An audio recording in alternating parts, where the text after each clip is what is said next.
Hello students. उम्मीद है आप सब लोग ठीक हैं और जितने भी लेक्चर अब तक हमने डिलीवर किए हैं आप सब सुन रहे हैं और आपका सिलेबस जो हम कोशिश कर रहे हैं कि साथ साथ चलता रहे लॉकडाउन के दौरान, तो ज़रूर आपको इनसे फ़ायदा हो रहा होगा। तो चलिए आज एक नए टॉपिक के साथ फिर शुरू करते हैं हम लोग। जैसे आपको पता है हम ट्रैक जो आपकी फर्स्ट यूनिट है हम उसी में चल रहे हैं अभी।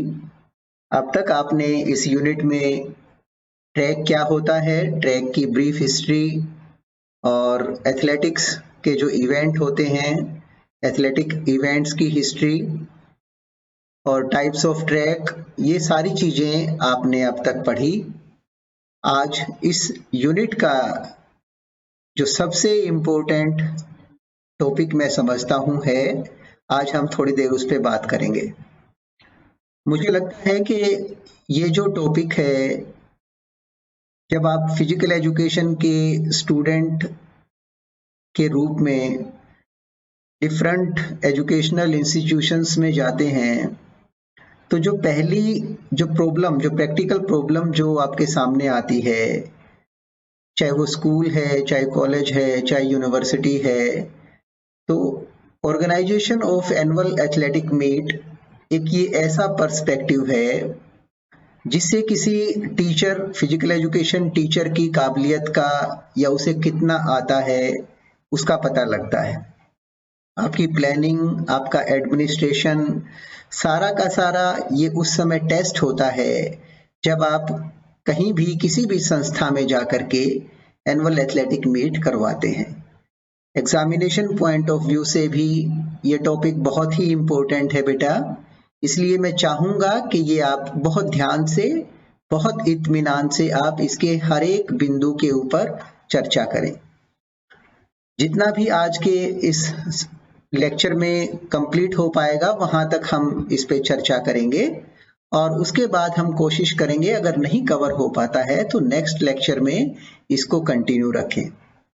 दूसरा एक और इम्पोर्टेंट बात है कि आज लेक्चर सुनने के बाद इसके एनुअल एथलेटिक मीट की ऑर्गेनाइजेशन कंडक्ट के रिगार्डिंग कोई भी प्रश्न आपके दिमाग में अगर आता है, हो सकता है कि मैं इस लेक्चर में वो पॉइंट मिस भी कर दूं, हो सकता है कि न ध्यान जाए मेरा, तो आप जरूर मुझे बताएं और हम अगले टॉपिक में, अगले लेक्चर में फिर उसको डिस्कस करने की कोशिश करेंगे।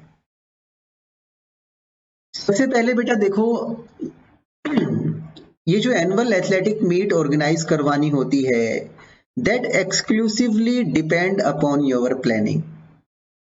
ये एक प्लानिंग जो हम सब्जेक्ट पढ़ते हैं फिजिकल एजुकेशन में, आप सब लोग जानते हैं एडमिनिस्ट्रेशन एंड प्लानिंग एक सब्जेक्ट, एक अलग विषय के रूप में हम लोग पढ़ते हैं। तो ये organisation and administration of physical education जो सब्जेक्ट हमारा है, एनुअल एथलेटिक मीट ऑर्गेनाइज करना पूरी तरह से आपकी प्लानिंग, आपकी ऑर्गेनाइजेशन, आपकी एडमिनिस्ट्रेटिव पोटेंशियल के ऊपर डिपेंड करता है। जितनी बेटर प्लानिंग होगी, हम सब जानते हैं कि कोई भी काम मान लो हमें करना है, तो हमारी प्लानिंग जितनी बेटर होगी उतना ही बेटर एग्जीक्यूशन हम दे पाएंगे और जो उसका एंड रिजल्ट है, जो आउटकम है, जो डिजायर्ड रिजल्ट है, वो भी उतना ही अच्छा होगा। तो मेरा सुझाव ये है कि जब भी हमें एनुअल एथलेटिक मीट करवानी है तो सभी चीजों को बहुत ही मेटिकुलसली हमें प्लान करना है। हम बहुत बार जल्दबाजी में शुरू कर देते हैं, चीजों को व्यवस्थित नहीं करते हैं, चीजों को पूरी तरह से विचार नहीं करते हैं, इसलिए उसका आउटकम वैसा नहीं मिल पाता जैसा हमें चाहिए। तो हम सबसे पहले हर चीज को अच्छी प्रकार से सोच विचार करके मेटिकुलसली उसको प्लान करेंगे, तभी हमें अच्छा रिजल्ट मिल पाएगा। सबसे जो जरूरी चीज होती है बेटा ऑर्गेनाइजेशन से रिलेटेड, वो है कि सबसे पहले तो आप अपने डिपार्टमेंट में, डिपार्टमेंट से मेरा मतलब है कि department of physical education and sports, उसमें एक चेकलिस्ट प्रिपेयर कर लें। ये चेकलिस्ट क्या होती है बेटा? चेकलिस्ट होती है, जितने भी काम हमें उसकी ऑर्गेनाइजेशन से रिलेटेड करने हैं उनकी एक लिस्ट बना ले आप। जितने आइटम आपको चाहिए, जितने इक्विपमेंट्स आपको चाहिए, जितनी मैन पावर आपको चाहिए, जो जो वर्क टू डू लिस्ट वो चेक लिस्ट के अंदर सारा आना चाहिए। इस चेकलिस्ट के ऊपर भी अलग से हम एक चर्चा करेंगे कि चेकलिस्ट में हमें किन किन चीजों को इंक्लूड करना है। तो एक चेकलिस्ट आपके डिपार्टमेंट में बने, जो काम होता जाए उसके ऊपर आप टिक करते चलें। फॉर एग्जाम्पल, सिर्फ एक एग्जाम्पल लेकर के हम आगे बढ़ेंगे यहाँ कि जैसे मान लो चेकलिस्ट में क्या आएगा कि इक्विपमेंट्स आपको चाहिएंगे, तो वो एक आइटम आपने चेकलिस्ट में रख लिया। जब आप ये चेक कर लें कि सभी नेसेसरी इक्विपमेंट्स आपके पास हैं तो चेकलिस्ट में उसे टिक लगा लें। तो इस तरह से अगर हम आगे बढ़ेंगे तो कोई भी चीज मिस नहीं होगी। इसके बाद देखिए बेटा, सबसे पहला जो आपको काम करना है एक फिजिकल एजुकेशन टीचर के रूप में, आप किसी स्कूल में जाते हैं, कॉलेज में जाते हैं, किसी यूनिवर्सिटी में जाते हैं, तो हर एक स्कूल, कॉलेज और यूनिवर्सिटी में एक physical education and sports department होता है। इस डिपार्टमेंट में हो सकता है कि केवल एक ही टीचर हो, या ये भी हो सकता है कि 2, 3, 4, 5, अगर जहां बड़े स्कूल हैं, कॉलेजेस हैं, तो हो सकता है कि संख्या ज्यादा हो। तो सबसे पहले जब आपको एनुअल एथलेटिक मीट ऑर्गेनाइज करवानी है तो आप अपने डिपार्टमेंट में, फिजिकल एजुकेशन डिपार्टमेंट में, अपने साथियों के साथ, अपने कलीग्स के साथ एक मीटिंग ऑर्गेनाइज करें। इस मीटिंग में जब आप करेंगे इस मीटिंग को, तो कौन सी इंपॉर्टेंट चीजें हैं जिनके ऊपर आपको फोकस करना है, जिनको आपने उस मीटिंग में कंसीडर करना है। ये सारी हम वही बातें यहाँ डिस्कस करेंगे बेटा जो आपकी एनुअल एथलेटिक मीट से रिलेटेड हैं, उसके ऑर्गेनाइजेशन से रिलेटेड हैं। सबसे पहली थिंग, सबसे जरूरी चीज, suitable venue, month and tentative date. ये तीनों चीजें बहुत इंपॉर्टेंट है बेटा। वेन्यू, आपका ट्रैक जहां पर आपको करवाना है, आपके स्कूल का ट्रैक हो सकता है, या आपने अगर आपके स्कूल में ट्रैक नहीं है तो आपको इजीली और मोस्ट कंफर्टेबली आपको कौन सा ट्रैक मिल सकता है जहां आपको, ये आपने वहां मीटिंग में डिसाइड करना है। उससे भी इंपॉर्टेंट चीज ये होती है बेटा कि कौन सा महीना आप एथलेटिक मीट के लिए, महीने का मतलब ये है कि बेटा जैसे हम जब ये डेट डिसाइड करते हैं तो हमें क्या करना होता है, बारिश से बचना है, हमें एक्सट्रीम कोल्ड कंडीशन से बचना है, एक्सट्रीम हॉट कंडीशन से बचना है, तो एग्जाम का बच्चों का जो टाइमिंग होता है उसका भी हमें ध्यान रखना है। तो आमतौर पर हम क्या करते हैं बेटा, जैसे मई और जून में जैसे एक्सट्रीम हॉट होता है, मई और जून एक्सट्रीम हॉट कंडीशंस होती हैं, बहुत मुश्किल है एथलेटिक मीट करवाना। इसी तरह से दिसंबर और जनवरी में एक्सट्रीम कोल्ड कंडीशंस होती हैं, धुंध पड़ती है, उस समय भी बहुत दिक्कत होती है। जुलाई और अगस्त में रेनी सीजन होता है, मानसून होता है, तो बारिश का भी हमें ध्यान रखना होता है। और इसी तरह से मार्च अप्रैल का जो पीरियड होता है, जिस समय ज्यादातर बच्चों के एग्जाम्स होते हैं, तो हमें कोशिश करनी चाहिए ये सभी महीने हम अवॉइड करें। तो इस पॉइंट ऑफ व्यू से अगर हम कंसीडर करेंगे तो फरवरी, सितंबर, अक्टूबर, नवंबर, ये जो महीने होते हैं बेटा, ये मोस्ट सुटेबल महीने होते हैं as far as organisation of annual athletic meet is considered. ठीक है, अब ये आपने डिसाइड कर लिया, वेन्यू डिसाइड हो गया, मंथ डिसाइड हो गया, उसके बाद आप टेंटेटिव डेट पे आ जाएं। जब आप टेंटेटिव डेट डिसाइड करेंगे बेटा, तो आपको ये ध्यान रखना है टेंटेटिव डेट डिसाइड करते वक्त कि आपके जो चीफ गेस्ट हैं, आपके जो गेस्ट हैं, आपके जो कलीग्स हैं डिपार्टमेंट में, आपके कॉलेज या स्कूल का प्रिंसिपल है, वो सब चीजें देख करके हमें टेंटेटिव डेट डिसाइड करनी होती है। लेकिन फर्स्ट मीटिंग जो आपके डिपार्टमेंट में होती है उसमें आप ये चीजें जरूर डिस्कस करें। उसके बाद हमें ध्यान रखना है कि number of participants, approximate number आप एक जरूर ध्यान में रखें कि उस एथलेटिक मीट में कितने विद्यार्थियों के, कितने पार्टिसिपेंट्स के हो जाने की संभावना है।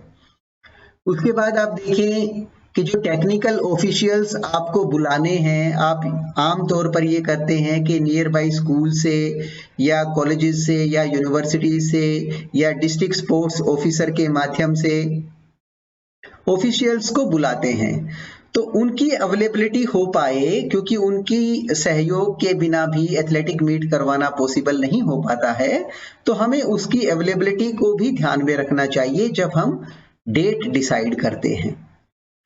उसके बाद महत्वपूर्ण विषय रहता है कि हम उस एथलेटिक मीट में कौन से इवेंट्स को इंक्लूड करें। वैसे तो आमतौर पर एथलेटिक्स के जितने भी इवेंट हैं, जैसे रनिंग, जंपिंग और थ्रोइंग इवेंट्स हैं, हर्डल रेस हैं, रिले रेस हैं, स्टीपल चेज है, ये सारे इवेंट्स एथलेटिक मीट में करवाए जाते हैं। लेकिन स्कूल और कॉलेजेस की जो एथलेटिक मीट होती हैं, उसमें कई बार कुछ इवेंट्स ऐसे होते हैं जो हमें अपनी कंडीशंस को देखते हुए छोड़ने भी पड़ सकते हैं, और कुछ फैंसी आइटम्स हम उसमें उसको ज़्यादा अट्रैक्टिव बनाने के लिए रख भी लेते हैं। तो कितने आइटम्स हमें रखने हैं, कितने दिनों की एथलेटिक मीट है, उस एथलेटिक मीट में मान लो 2 दिन की एथलेटिक मीट है, तो टोटल नंबर ऑफ इवेंट्स अगर बहुत ज़्यादा हो जाएंगे तो आप 2 दिन में वो सारे वाइंड अप नहीं कर पाओगे। तो इसलिए बहुत जरूरी है आप डिस्कस करें कि कितने आइटम्स हम जरूर करवाना चाहते हैं और इन आइटम्स में से हम कौन से छोड़ सकते हैं, ये आपको अपनी डिपार्टमेंट की मीटिंग में तय करना है। इसके बाद नेक्स्ट जो पॉइंट ऑफ कंसिडरेशन आता है वो आता है कि चीफ गेस्ट या जो दूसरे इंपॉर्टेंट गेस्ट हैं जो आप ओपनिंग और क्लोजिंग सेरेमनी पे बुलाते हो, किन किन को बुलाया जाए। एक्चुअली ये भी बहुत ही ध्यान से फैसला करने का होता है, क्योंकि आपके कॉलेज, स्कूल, यूनिवर्सिटी के सभी बच्चे जो पार्टिसिपेट कर रहे हैं वो भी, और दूसरे भी सभी लोग इस एथलेटिक मीट में इन्वॉल्व होते हैं डायरेक्टली और इनडायरेक्टली। तो जो पर्सनैलिटी आप चीफ गेस्ट के रूप में बुलाते हैं, उसका एक बड़ा इम्पैक्ट रहता है उस इवेंट को मोटिवेट करने में, बच्चों को मोटिवेट करने में। तो हमें बहुत ही सोच विचार करके ये फैसला करना चाहिए, कोई ऐसी स्पोर्ट्स पर्सनैलिटी को जो हमारे बच्चों को मोटिवेट कर पाए, हमें उनको ओपनिंग और क्लोजिंग सेरेमनी पे बुलाना चाहिए। इसमें हमें एक चीज और भी ध्यान रखनी होती है बेटा, बहुत बार हम ऐसा करते हैं कि हम ऐसे पॉलिटिशियंस को या बहुत बड़े सेलिब्रिटीज को हम इनवाइट कर लेते हैं चीफ गेस्ट के रूप में। वो समय पर बहुत बार हमने ऐसा देखा है कि नहीं आ पाते हैं, तो उससे भी हमारा जो फर्स्ट स्टेप होता है कि हमारी एथलेटिक मीट कामयाब हो, हमारे बच्चों को प्रेरणा मिले, नंबर ऑफ पार्टिसिपेशन हमारा इम्प्रूव हो, तो वो सारे पर्पस हमारे फॉरफिट हो जाते हैं। तो ये चीज हमें जरूर ध्यान रखनी चाहिए कि हम चीफ गेस्ट ऐसा बुलाएं जो समय पर आ जाएं और हमारे बच्चों को मोटिवेट करे, प्रेरणा दे। इसके बाद आप अपने डिपार्टमेंट में एक बार टेंटेटिवली ये जरूर आप डिस्कस करें कि बजट जो है इसके लिए कितना रिक्वायर्ड रहेगा, सारे इवेंट्स, ओपनिंग, क्लोजिंग, सारा फंक्शन आप जो करवाना चाहते हैं, तो एक बार जरूर आप डिस्कस करना चाहिए इसको।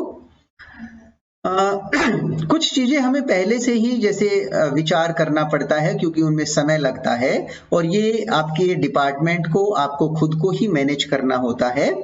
तो हमें जो मिमेंटोज आपको चाहिएंगे, ट्रॉफीज चाहिएंगी, मेडल्स चाहिएंगे, गोल्ड, सिल्वर और ब्रॉन्ज जो जीतने वालों को आप देंगे, या और दूसरे आइटम्स हैं, या कोई इक्विपमेंट आपका खराब है या वर्किंग कंडीशन में नहीं है या आपके पास अवेलेबल ही नहीं है, आपको कहीं और से मैनेज करना पड़ेगा। तो ये सारी चीजें आपको डिपार्टमेंट की मीटिंग में डिस्कस करनी है। इसके बाद जो समस्या आमतौर पर आती है कि जो हम रिफ्रेशमेंट या मील, खाना जो हम सर्व करते हैं बच्चों को भी और ऑफिशियल्स को भी, उसके लिए हमें क्या मेन्यू का मतलब हम उसमें क्या क्या देना चाहते हैं, ब्रेकफास्ट, लंच और डिनर, या रिफ्रेशमेंट में हम बच्चों को क्या देना चाहते हैं, ये भी आप अपने डिपार्टमेंट में एक बार डिस्कस कर लें, तो आगे जाकर के कंडक्ट करवाने के समय पर आपको दिक्कत नहीं होती। इसके बाद जो इम्पोर्टेंट चीजें हैं बेटा, आप जितने भी टीचर हैं department of physical education and sports में, आप ग्राउंड की विजिट करें। ग्राउंड की कंडीशन कैसी है, आपके ट्रैक की कंडीशन कैसी है, उसके आधार पर ही आप टेंटेटिव डेट डिसाइड करें तो ज्यादा बेटर रहेगा। आपको वहां पहुंच करके ही आपको आकलन कर पाएंगे कि उसमें अभी कितने दिन आपको पूरी तरह से ट्रैक को तैयार करवाने में लगने वाले हैं। सभी आइटम्स जितने भी हैं, जो इक्विपमेंट्स हैं जो चाहिए, जिनकी जरूरत पड़ेगी, उनके ऊपर आप विचार करें। उसके बाद जब आपके डिपार्टमेंट की मीटिंग कंप्लीट हो जाती है, आप पॉइंट्स नोट कर लेते हैं अपनी मीटिंग के। उसके बाद आप डिपार्टमेंट के लोगों की मीटिंग करते हैं, प्रिंसिपल, स्पोर्ट्स बोर्ड या कॉलेज काउंसिल या स्कूल काउंसिल। ये मैं एक बार इस बारे में बेटा यहाँ चर्चा करना चाहता हूँ। चलो, चाहे स्कूल है, चाहे कॉलेज है, चाहे यूनिवर्सिटी है, उसमें सभी में एक स्पोर्ट्स बोर्ड होता है, एक कॉलेज काउंसिल होती है, और प्रिंसिपल जो है एज डायरेक्टर या as head of the institution वहां सारे डिसीजंस में हिस्सा लेते हैं। तो सबसे पहले कोई भी काम, चाहे एथलेटिक मीट है या कोई और दूसरा काम भी है, आपको स्पोर्ट्स बोर्ड में डिसाइड करना होता है। आप डिपार्टमेंट की तरफ से रिकमेंड करते हैं, स्पोर्ट्स बोर्ड की उस पे अप्रूवल ले लेते हैं, और फिर प्रिंसिपल के पास आप जाकर के उस विषय पर चर्चा करते हैं। तो ये एक प्रोसेस रहता है बेटा किसी भी स्कूल का या कॉलेज का। तो सबसे पहले आप जब मीटिंग करेंगे प्रिंसिपल के साथ, तो आप जो आपने टेंटेटिव डेट डिसाइड की थी अपने डिपार्टमेंट की मीटिंग में, आप उसके ऊपर चर्चा करेंगे। फिर आप उस मीटिंग में डिस्कस करेंगे कि चीफ गेस्ट कौन होना चाहिए, सभी की राय ली जाएगी ओपनिंग पे और क्लोजिंग सेरेमनी पे, क्योंकि इसमें बहुत बार प्रिंसिपल या स्पोर्ट्स बोर्ड के जो प्रेसिडेंट या सेक्रेटरी हैं या आपके कॉलेज काउंसिल के मेंबर हैं, उनकी तरफ से बहुत अच्छे सुझाव आपको मिल जाते हैं और वो आपको फायदेमंद भी होता है, अच्छा होता है। उससे उन लोगों की जो इन्वॉल्वमेंट है वो उसमें बढ़ जाती है। तो ये आपके लिए, डिपार्टमेंट के लिए एक अच्छा रहता है कि सबकी कंसेंसस के साथ ये डिसाइड हो कि चीफ गेस्ट कौन होना चाहिए। उसी मीटिंग में आपने जो टेंटेटिव बजट बनाया था, आप वो भी डिस्कस कर लें प्रिंसिपल के साथ, या आपके कॉलेज में जो बर्सर हैं या जो फंड क्लर्क हैं उनके साथ आप ये चर्चा वहां उस मीटिंग में कर सकते हैं।